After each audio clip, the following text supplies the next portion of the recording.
ফজরে নামাজের পরে সকালের যে ঠান্ডা বাতাস, মিষ্টি রোদ আর এই চমৎকার ওয়েদারটা সকালে যারা উঠে তারাই কিন্তু একমাত্র উপভোগ করতে পারে। সকাল সকাল না ঘুমিয়ে এই ওয়েদারটা ফিল করতে আমার অনেক বেশি ভালো লাগে। পুরনো একটা সাদাসিধা ব্যাক কভারকে নিজের বুদ্ধি খাটিয়ে এত সুন্দর একটা পার্টি ব্যাক কভার বানিয়ে ফেললাম, কোনো টাকা খরচ না করে নিজের ঘরে থাকা জিনিস দিয়ে। সংসারের জন্য কোনো একটা জিনিস আনলে সেটা কোথায় না রেখে কোথায় রাখবো সেটা নিয়ে তো আমি ব্যস্ত হয়ে পড়ি। সকাল সকালে ঠান্ডা বাতাস আর মিষ্টি রোদ এই দুইটা শরীরের জন্য আমাদের অনেক বেশি ভালো। লাকিলি আমাদের বাড়িটা এমন একটা জায়গাতে পড়েছে যে শহরের ভাইব প্লাস গ্রামীণ ভাইব দুইটাই কিন্তু একত্রে।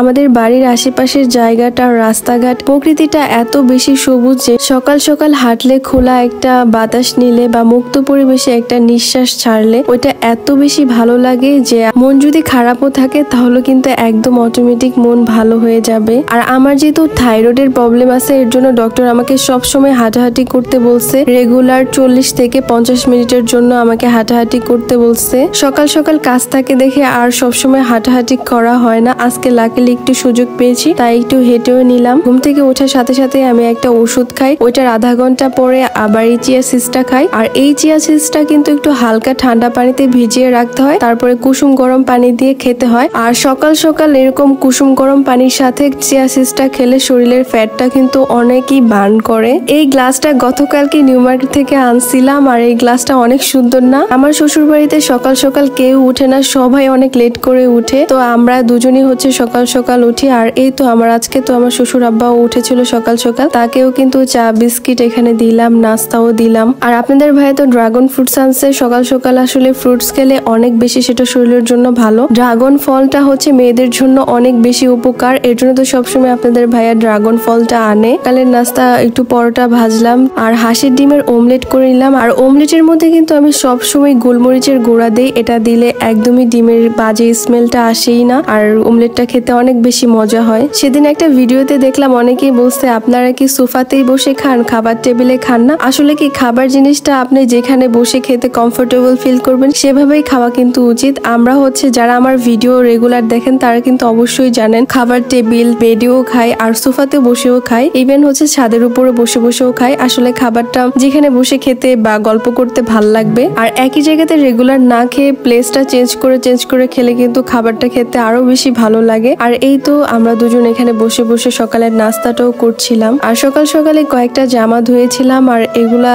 নিয়ে ছাদে যাচ্ছিলাম। আর ছাদে যেয়ে দেখি ভালোই রোদ পড়েছে আর ওইখানে জামাগুলা একটু শুকা দিলাম। আর এই তো ছাদে থেকে কিন্তু বাসার ভিউটা দেখতে অনেকই ভালো লাগে। গতকালই তো এই সাইকেলের ফুলদানিটা নিয়ে আসছিলাম। ও আচ্ছা এটা তো সাইকেলের ফুলদানি না, গতকাল থেকে আনার পর থেকে এটা বারবার শুধু সাইকেলই বলছিলাম। আর এটার মধ্যে তো 3 চাকা আছে, আপনাদের ভাইয়া বললো এটা নাকি রিক্সা। আর এই তো এই ফুলদানিটা আমার অনেক বেশি পছন্দের, এটা কোথায় রেখে যে কোথায় রাখবো সেটাই ভাবছিলাম। ঘরের প্রতিটা জিনিস আমি অনেক বেশি পছন্দ করে আর মায়া করে কিনি, আর সেটা কোথায় না রেখে কোথায় রাখবো সেটা নিয়ে আমি অনেক ভাবতে থাকি। প্রথমেই তো আমার ভ্যানিটির উপরে রাখতে চাচ্ছিলাম, এখানেও ভালোই লাগতেছিল। তারপরে আবার জায়গাটা চেঞ্জ করে আমার সোফার যে টি টেবিলটা ওইটার মধ্যে রাখলাম, দেখলাম যে না এটার মধ্যে ভালোই মানাইতেছিল, জায়গাটা আরো বেশি সুন্দর লাগতেছিল। টি টেবিলের উপরে রাখলে এটা আরো বেশি সুন্দর লাগতেছিল। ফাইনালি এখানে রেখে দিলাম। আর আজকে তো রান্না বাড়া করা হয়েছিল, ওগুলার একটাও শুট নেওয়া হয়নি। তাড়াতাড়ি রান্না বাড়া করে আমি একটা জিনিস বানানোর জন্য অনেক বেশি এক্সাইটেড ছিলাম। আর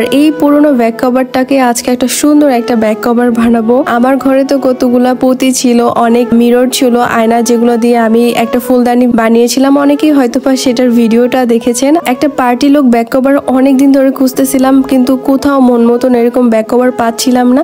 তাই ফাইনালি ভাবলাম যে আমার রুমে যা আছে এগুলো দিয়ে একটা সুন্দর ব্যাক কভার বানাবো। তো যেরকমই হোক আমার মনের মতন করে বানাই নিব। তো এই তো একটা ব্যাক কভার নিয়ে এটার মধ্যে কিন্তু প্রথমে ফেভিকলের যে আঠাটা ছিল ওইটা দিয়ে দিলাম। আর এই ফেভিকলের আঠাটা কিন্তু অনেকক্ষণ টাইম লাগে শুকাইতে। পুরাটা চারপাশে কিন্তু একদম গোল্ডেন শেপের এই পুঁতিগুলো দিয়ে দিলাম। আর এটার ডিজাইন আমি কিভাবে করব প্রথমে ওইটাই ভাবতেছিলাম, তবে করতে করতে যেমনই মন চাইতেছিল তেমন ভাবেই করছিলাম। আর এখানে প্রথমে তো একটা হার্ট শেপ দিয়ে দিলাম। আর এটার মধ্যে ছোট ছোট মিরর ছিল, ওগুলাই কিন্তু আমি এটার চারপাশ দিয়ে সুন্দর করে ভরাট করে দিয়ে দিলাম হার্ট শেপের। এটার মধ্যে একটু গোল্ডেন একটা লাইনার দিয়ে দিলাম।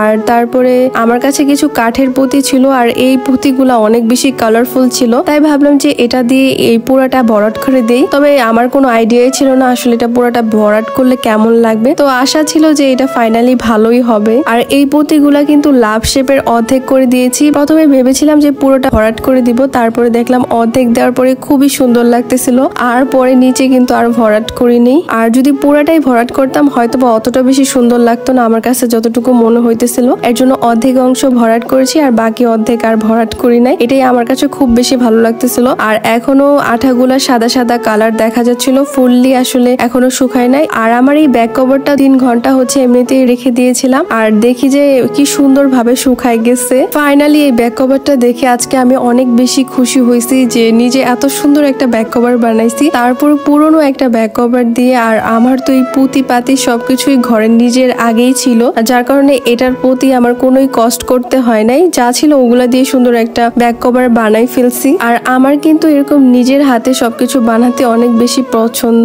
আর অনেকের কাছে হয়তো এটা সামান্যও লাগতে পারে, তবে আমার কাছে এরকম একটা ব্যাক কভার বানানোর পর আমার এত বেশি খুশি লাগতেছিল যে কি বলবো। ফাইনালি এত সুন্দর একটা ব্যাক কভার হয়েছে। আর আমার এই ব্যাক কভারটা কার কার কাছে কেমন লাগছে তারা কিন্তু কমেন্টে জানাবেন। আর এই ছিল আমার আজকের ব্লগ। সবাই অনেক বেশি ভালো থাকবেন। আল্লাহ হাফেজ।